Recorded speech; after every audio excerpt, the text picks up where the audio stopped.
ಗೌರಿ ಗಣೇಶ ಹಬ್ಬದಾಗ ನಾವು ಏನು ಹೊಸ ಹಚ್ಚಿ ವರ್ಷ ಏನು ಆಲ್ರೆಡಿ ನಾವು ಮಾತಾಡಿದ್ವಿ. ಶಾಂತಿ ನೆಮ್ಮದಿಯಿಂದ ಎಲ್ಲರಿಗೂ ಬೇರೆದವ್ರಿಗೆ ಹರ್ಟ್ ಆಗಲಾರ್ದಂಗೆ ನಾವು ಖುಷಿ ಪಡೋದು ಬೇರೆದವ್ರಿಗೆ ಹರ್ಟ್ ಆಗಬಾರ್ದು.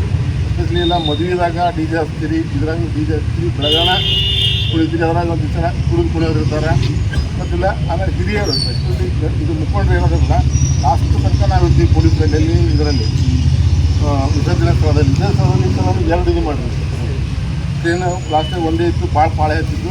ಇನ್ನೊಂದು ಅವತ್ತು ರಾತ್ರಿ ಮಾಡಿದ್ರು ಅವರು ಇನ್ನೊಂದು ಟ್ರೈನ್ ಕಳಿಸಿದ್ರು. ಈ ಥರ 2 ಮೊದಲಿಗೆ ಇಟ್ಬಿಟ್ರಿ ಬಾವಿ ಸುತ್ತ ಬ್ಯಾರಿಕೇಡ್ ಮಾಡ್ತಿರಲ್ಲ, ಒಂದು 3 ಹೋಗಿತ್ತು ಡಬಲ್ ಬ್ಯಾರಿಕೇಡ್, ಸ್ವಲ್ಪ ಸ್ಟ್ರಾಂಗ್ ಬ್ಯಾರಿಕೇಡ್ ಮಾಡಬೇಕು. ಅಲ್ಲಿ ವಿಸರ್ಜನೆ ಮಾಡೋದ್ರೊಳಗೆ ಏನಲ್ಲ ಜಸ್ಟ್ ಒಂದು ಗಣಪತಿ 4-5 ಜನ ಇರ್ತಾರೆ, ಆಲ್ಮೋಸ್ಟ್ ಹುಡುಗರು ಇರ್ತಾರೆ. ದೊಡ್ಡವರು ಹಿರಿಯರು ಕುಂದಿರ್ದು ಯಾರು ಇರುವುದೇ ಇಲ್ಲ. ಎಲ್ಲ ಕಾರಣ ನಿಯಂತ್ರಣ ಮಾಡಕ್ಕೆ ಬೇಕಾದ್ರೆ ಅವ್ರಿಗೆ ಇದನ್ನು ಇರುವುದಿಲ್ಲ. ಅಗರು ಕೆಲಸ ಪರಿಸ್ಥಿತಿ ಇರುತ್ತಂತಂದ್ರಲ್ಲಿ 4-5 ಜನ ಯಾರೋ ಒಂದು ಚಂದ ಮಂಗಳಾರತಿ ಮಾಡ್ಕೊಂಡು ಪೂಜೆ ಮಾಡ್ಕೊಂಡು ಯೋಗ್ಯತೆ ಇರೋದಿಲ್ಲ. ಅದಾದ್ಮೇಲೆ ಹಿರಿಯರ ಮೇಲೆ ಲಾಸ್ಟ್ ಇದು ಸ್ವಲ್ಪ ಜಲ್ದಿ ಮುಗಿಸ್ಬಿಟ್ರಲ್ಲ, ಅದರಲ್ಲಿ ನೀವೇ ಮುಂದೆ ನೋಡ್ಕೊಂಡು ಜಲ್ದಿ ಮುಗಿಸೋಣಪ್ಪ ಒಂದು ಇದರಲ್ಲಿ ಮುಗಿಸ್ಬಿಡೋಣ ಅಂತ ನೀವೇ ಮುಂದೆ ಇಟ್ಕೊಂಡು ನಮಗೆ ಜಬರ್ದಸ್ತಿಗೆ ನಿಮಗೆ ರಕ್ಷಣೆ ಕೊಡ್ತೀವಿ, ನೀವೇ ಮುಂದೆ ಮಾಡ್ಕೊಂಡು ಹೋಗ್ಬಿಟ್ಟು ಭಾಳ ಅನುಕೂಲ ಆಗುತ್ತೆ. ಆಮೇಲೆ ಪರಿಸರ ಸ್ನೇಹಿ ಗಣೇಶನ ಇವತ್ತಿನಿಂದ ಸ್ಟಾರ್ಟ್ ಮಾಡಿ ಈ ವರ್ಷ ಎಟ್ಲೀಸ್ಟ್ ನಾವು ಕುದುರ್ತಲ್ಲ. ಯಾಕಂದ್ರೆ ದೊಡ್ಡದು ಆಡಂಬರ ಅವಶ್ಯಕತೆ ಇಲ್ಲ, ದೇವರಿಗಂತೂ ಆಡಂಬರ ಬೇಕಾಗಿಲ್ಲ. ನಮ್ಮ ದೇವ್ರಿಗೆ ಆಡಂಬರ ಏನು ಬೇಕು, ಎಷ್ಟು ಮಾಡಂಗಿವಿ ನಾವು ದೇವರಿಗೆ ಮತ್ತೆ ಹೇಗೆ ಮಾಡ್ತೀವಿ. ಆಮೇಲೆ ಕಡ್ಡಾಯವಾಗಿ ಈ ಸಲ ಏನು ಮಾಡಿದ್ವಿ, ಗಣೇಶ ಎಲ್ಲ ಮಂಡಳಿಗಳ ಹತ್ರ ಒಂದು ಹೈ ಕ್ವಾಲಿಟಿ CCTV ಕುಂದಿರ್ತೀವಿ. ಹೆಂಗಾದ್ರೂ ಪಟ್ಟಿ ಮಾಡಿರ್ತೀರಿ, ದುಡ್ಡು ಬಂದಿರ್ತೈತಿ, ದುಡ್ಡನ್ನ ಬರೀ ಇದಕ್ಕೆ ದಾಸೋಹ ಮಾಡ್ತಿರೋ ಗ್ರೇಟ್ ಎಲ್ಲರೂ ಒಂದು ಕಡೆ ಅದು ಮಾಡಿ ನೆಕ್ಸ್ಟ್ ಎಲ್ಲ ಕಂಪಲ್ಸರಿ CCTV ಹಾಕಿ ನೆಕ್ಸ್ಟ್ ನಾವು ಕಂಟಿನ್ಯೂ ಆಗಿ CCTV ಏನೋ ಅಷ್ಟೇ ಮಟ್ಟಿಗೆ ಇದು ಐತಿ. ನಮ್ಮಲ್ಲಿ ಈಗ ಜಾಗೃತಿ ಚಾಲು ಆಯ್ತು, ಮಕ್ಕಳು ಹೇಳ್ತೀವಿ ನಾವು ಎಲ್ಲಿ ಹೋಗ್ತಿರೋದು ಗೊತ್ತಿರೋದಿಲ್ಲ. ಅದನ್ನು 2 CCTV ಕಡ್ಡಾಯ ಹಾಕಿಸ್ತಿರಲ್ಲ. CCTV ಇದು ಗಣೇಶ ಮಂಡಲದ ಹೆಂಗೆ ಅಂದರೆ ಅಲ್ಲೇ ನೆಕ್ಸ್ಟ್ ನಿಮ್ಮ ಓಣಿಗೆ ತಗೊಂಡು ಹಾಕೋದು ಕಂಟಿನ್ಯೂ ಇರ್ತಲ್ಲ. ಅದು ಗಣೇಶ ಮಂಡಲದಲ್ಲಿ ಯಾವುದೋ ಒಂದು ರೂಮ್ನಲ್ಲಿ ಇಟ್ಕೊಂಡು ಒಂದು ಟೂಲ್ ಇಟ್ಕೊಂಡು ಹಾಕೋಬೋದು. ಯಾಕಂದ್ರೆ ನಿಮ್ಗೆ ಟ್ರಾವೆಲ್ ಆಗುತ್ತೆ, ಅದೊಂದು ಪರ್ಮನೆಂಟಾಗಿ ಒಂದು ಸೆಕ್ಯೂರಿಟಿ ಆಗುತ್ತದು. ಆ ರೀತಿಯೆಲ್ಲ ಕರೆಕ್ಟ್ ಪೂಜೆ ಮಾಡೋದು ಪ್ರಕೃತಿಗೆ ಹಾನಿ ಮಾಡೋಂಥದ್ದು ಮಾಡಬಾರ್ದು.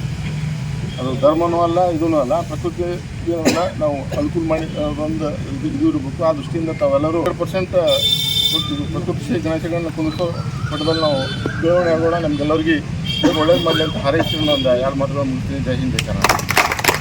ಗಣೇಶ ಪ್ರತಿಷ್ಠಾಪನೆ ಮಾಡಬೇಕಂತಂದರೆ ಕೆಲವೊಂದು ಈ ಅಗ್ನಿ ಅನಾಹುತ ಸಂಬಂಧಪಟ್ಟಂತೆ ಕೆಲವೊಂದು ಮುನ್ನೆಚ್ಚರಿಕೆ ಕ್ರಮಗಳನ್ನು ಅಳವಡಿಸ್ಕೊಳ್ಬೇಕಾಗುತ್ತೆ. ಯಾಕಂದರೆ ಯಾವುದೇ ರೀತಿಯಿಂದ ಅಗ್ನಿ ಅನಾಹುತಗಳು ಪ್ರತಿಷ್ಠಾಪನೆಗಳು ಯಾವುದೇ ರೀತಿ ಆಗಿರೋದಿಲ್ಲ. ಅದರಂತೆ ಯಾವುದೇ ರೀತಿ ಆಗಿಲ್ಲ ಅಂತಂದರೆ ನಾವು ನೆಗ್ಲೆನ್ಸಿ ಮಾಡೋಕ್ಕೆ ಬರೋದಿಲ್ಲ. ಯಾಕಂದರೆ ಕೆಲವೊಂದು ಅವಘಡಗಳು ಯಾವಾಗ ಆಗ್ತಾವೆ ಅಂತಂದರೆ ಮನುಷ್ಯನ ಒಂದು ಬೇಜವಾಬ್ದಾರಿ ಮತ್ತು ನಿಷ್ಕಾಳಜಿಯಿಂದ ಹೆಚ್ಚಿನ ಒಂದು ಅಗ್ನಿ ಅವಘಡಗಳು ಆಗ್ತವೆ. ಆದರೆ ಕೆಲವೊಂದು ನಾವು ಮುನ್ನೆಚ್ಚರಿಕೆ ಕ್ರಮಗಳನ್ನು ಆಗುತ್ತೆ. ಅವು ಯಾವ ಅಂತಂದರೆ ಈಗ ನಾವು ಗಣೇಶ್ ಪೆಂಡಲನ್ನು ನಾವು ನಿರ್ಮಾಣ ಮಾಡ್ತೀವಲ್ಲ, ಸೊ ಅವು ಜಿಂಕ್ ಶೀಟ್ ನಾವು ತಗಡೆ ಶೀಟ್ ಅಂತೀವಲ್ಲ, ಜಿಂಕ್ ಶೀಟಿಂದ ಆಗಿರಬೇಕು. ಹಾಗಾಗಿ ಯಾವುದೇ ರೀತಿ ಲೂಸ್ ಕಾಂಟ್ಯಾಕ್ಟ್ ವೈರ್ಗಳನ್ನು ತಾತ್ಕಾಲಿಕವಾಗಿ ನಾವು ಅಳವಡಿಸಬಾರ್ದು. ಮತ್ತು ಅವು ವೈರ್ನ ಏನು ಮಾಡ್ತೀವಲ್ಲ ನಾವು ಕಬ್ಬಿಣಗಳಿಂದ ಯಾವುದೇ ರೀತಿ ತಾಗದಂಗೆ ನಾವು ಇನ್ಸುಲೇಷನ್ ಮಾಡಬೇಕು. ಮತ್ತು ನಾವು ಕೆಳಗಡೆ ಹಾಕ್ತೀವಲ್ಲ ಪೆಂಡಲ್ಗಳ ಕೆಳಗಡೆ ತಾತ್ಕಾಲಿಕವಾಗಿ ಯಾವುದೇ ಕಾರಣಕ್ಕೂ ವೈರ್ಗಳನ್ನು ಚಾಪೆ ಅಂತೀವಲ್ಲ ನಾವು ಹಾಕ್ತೀವಲ್ಲ ಜಮಖಾನೆ, ಅದ್ರ ಕೆಳಗಡೆ ನಾವು ಹಾಕಬಾರ್ದು. ಯಾಕಂದರೆ ನಾವು ಎಲ್ಲ ಭಕ್ತಾದಿ ಸಾರ್ವಜನಿಕರೆಲ್ಲ ಬರ್ತಾ ಇರ್ತಾರೆ. ಅದು ತಿರ್ಗೋರ್ಲಿಂದ ಏನಾಗ್ತದೆ, ವೈರ್ನ ಘರ್ಷಣೆ ನಾವು ತಿರುಗಾಡ್ತೀವಲ್ಲ, ಅದು ಘರ್ಷಣೆ ಆಗಿ ಏನಾಗ್ತದೆ, ಅದು ಮೇಲಿನ ಪದರ ಬಿಟ್ಟು ಏನಾಗ್ತದೆ, ಅಲ್ಲಿ ನಾವು ವೈರ್ಗಳನ್ನು ಶಾರ್ಟ್ ಸರ್ಕ್ಯೂಟ್ ಆಗ್ತಾವೆ, ಅಲ್ಲಿ ಅಗ್ನಿ ಅನಾಹುತ ಆಗುವಂಥ ಸಂಭವ ಇರ್ತವೆ. ನಮ್ಮ ದೇಶದಲ್ಲಿ ಭಾಳಷ್ಟು ಇವತ್ತೇನದ ನಾವೆಲ್ಲ ಒಂದು ಅಂತಕ್ಕಂಥ ಭಾವನೆ ಇವತ್ತೇನದ ನಮ್ಮ ದೇಶದಲ್ಲಿ ಭಾಳಷ್ಟು ಇವತ್ತು ಜಗತ್ತೇನದ ನಮ್ಮ ದೇಶ ಕಡೆ ನೋಡ್ತಾ ಇದೆ. ಯಾಕಂದ್ರೆ ಇವತ್ತೇನದ ನಮ್ಮ ದೇಶದಲ್ಲಿ ಸೌಹಾರ್ದತೆ ಭಾವನೆ ಭಾಳಷ್ಟು ಒಳ್ಳೆ ರೀತಿಯಿಂದ ಎಲ್ಲ ಅಣ್ಣ ತಮ್ಮರ ಹಂಗೆ ಬದುಕ್ತಾ ಇದ್ದೆವು. ಅದೇ ರೀತಿ ಯಾವುದೇ ಹಬ್ಬ ಇರಲಿ ಎಲ್ಲರಿಂದ ಒಂದು ಅಣ್ಣ ತಮ್ಮಂದ್ರ ಥರ ಮಾಡಿ ನಾವು ಪ್ರತಿ ವರ್ಷದಂತೆ ಯಾವುದೇ ಘಟನೆ ಆಗಲಾರ್ದೆ ನಾವು ಗಣೇಶ್ ಕೂಡಿಸ್ಬೇಕಾದ್ರೂ ಕೂಡ ನಾನು ಗೌರಿ ಗಣೇಶ್ ಮಂಡಳಿ ಅಧ್ಯಕ್ಷರಿಗೆ ಒಂದು ವಿನಂತಿ ಮಾಡ್ಕೋತೀನಿ. ಆ ಗಣೇಶಿಗೆ ಮುಗಿಯೋ ತನಕ ಅದು ನಮ್ಮ ಕೆಲಸ ಅದ, ಕೂಡಿಸಿದ ನಂತರ ಒಯ್ದು ವಿಸರ್ಜನೆ ಮಾಡೋದೇನದ ನಮ್ಮ ಕೆಲಸ ಅದ. ಗೌರಿ ಗಣೇಶ್ ಹಬ್ಬ ಇದೆ, ಅದಕ್ಕೋಸ್ಕರ ನಾವೆಲ್ಲ ಒಂದಾಗಿ ಇದೇ ರೀತಿಯಿಂದ ನಾವೆಲ್ಲ ಒಂದು ಅಂತಕ್ಕಂಥ ಕೆಲಸ ಮಾಡ್ಬೇಕಂತೇಳಿ ನಂದು 2 ಮಾತು. ಸಾರ್ವಜನಿಕ ಗಣೇಶ ಉತ್ಸವ ಪ್ರಾರಂಭ ಆಗಿದ್ದು ಸ್ವಾತಂತ್ರ್ಯ ಪೂರ್ವದಲ್ಲಿ ಬಾಲ್ ಗಂಗಾಧರನಾಥ್ ತಿಲಕ್ ಅವರು ಬ್ರಿಟಿಷರು ನಮಗೆ ಯಾವುದೇ ಒಂದು ಸಾರ್ವಜನಿಕ ಸಭೆಗಳು ಮಾಡ್ಲಿಕ್ಕೆ ಕೊಡ್ತಾ ಇದ್ದಿಲ್ಲ. ಅದಕ್ಕೆ ಒಂದು ಮೂರ್ತಿ ಪೂಜೆ ಸಾರ್ವಜನಿಕವಾಗಿ ಮಾಡಬೇಕು ಅಂತ ಒಂದು ಗಣೇಶ ಉತ್ಸವವನ್ನು ಪ್ರಾರಂಭ ಮಾಡಿದ್ರು. ಇವತ್ತು ಅದು ನಡ್ಕೊಂಡು ಬಂದು ಇಡೀ ದೇಶದಲ್ಲಿಲ್ಲ, ಇಡೀ ವಿಶ್ವದಲ್ಲೇ ಒಂದು ಗೌರಿ ಗಣೇಶ ಹಬ್ಬ ನಾವು ಅತಿ ವಿಜೃಂಭಣೆಯಿಂದ ಆಚರಿಸ್ತೀವಿ. ಇವೆಲ್ಲ ಒಂದಾಗಿ ಈ ಒಂದು ಸಮಾಜಕ್ಕೆ ಬಾಲ್ಕಿ ನಗರದಲ್ಲಿ ನಮ್ಮಲ್ಲಿ ಯಾವುದೇ ಭೇದ ಭಾವ ಇಲ್ಲ, ಎಲ್ಲ ಸಮಾಜದವ್ರನ್ನ ಒಂದಿದ್ದೀವಿ ಅಂತ ತೋರಿಸ್ಕೊಡ್ತಕ್ಕಂಥ ಇದು ಒಂದು ಪರಂಪರೆ ಏನು ಬಾಲ್ಕಿಯಿದೆ. ಅದು ನಾವು ಮುಂದೂ ಅದೇ ರೀತಿ ನಡೆಸ್ಕೊಂಡು ಹೋಗಬೇಕು. ಎಲ್ಲ ಸಮಾಜದವ್ರು ಒಂದಾಗಿ ನಾವು ಒಂದು ಗಣೇಶ ಉತ್ಸವ ಅತಿ ವಿಜೃಂಭಣೆಯಿಂದ ಆಚರಣೆ ಮಾಡಬೇಕು. ಬೇರೆ ಜಿಲ್ಲೆದಾಗ ಎಲ್ಲಿ ಆಗಲ್ಲ. ಇಲ್ಲಿನ ಜನ ಇಷ್ಟು ಒಳ್ಳೆಯವರ, ಹಿಂದೂ ಆಗಲಿ ಮುಸ್ಲಿಮ್ ಆಗಲಿ ಒಂದು ಸೌಲಭ್ಯದಿಂದ ಇರ್ತಾರೆ. ಇವತ್ತು ಮುಸ್ಲಿಮಿಗೆ ಭಾಳ ಒಳ್ಳೆ ರೀತಿಯಿಂದ ಇಲ್ಲಿ.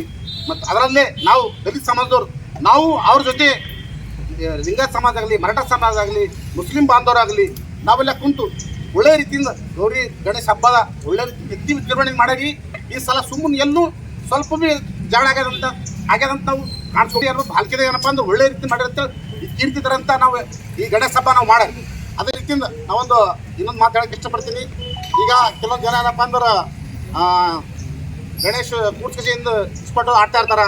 ಅದಕ್ಕೇನಪ್ಪ ಸ್ವಲ್ಪ ಕಡಿಮೆ ಹಾಕಾರಿ, ಅವ್ರು ಜಗಡೆ ಮಾಡ್ತಾ ಇರ್ತಾರೆ. ಜಗಡೆ ಮಾಡಿದ್ರೆ ಭಜನ್ ಕೀರ್ತನ್ ಮಾಡಿರಿ, ಇಸ್ಪಟ್ಟಿ ಆಡ್ಬೇಕಂಬದು ಏನದ ಅದು ಬಂದ್ ಮಾಡಿರೋದು. ಯಾಕೆ ಇದು ಮಾಡ್ತೀವಿ, ಅದು ಆಡೋದು ಬಿಡೋದು ಬಂದ್ ಮಾಡಿರಿ.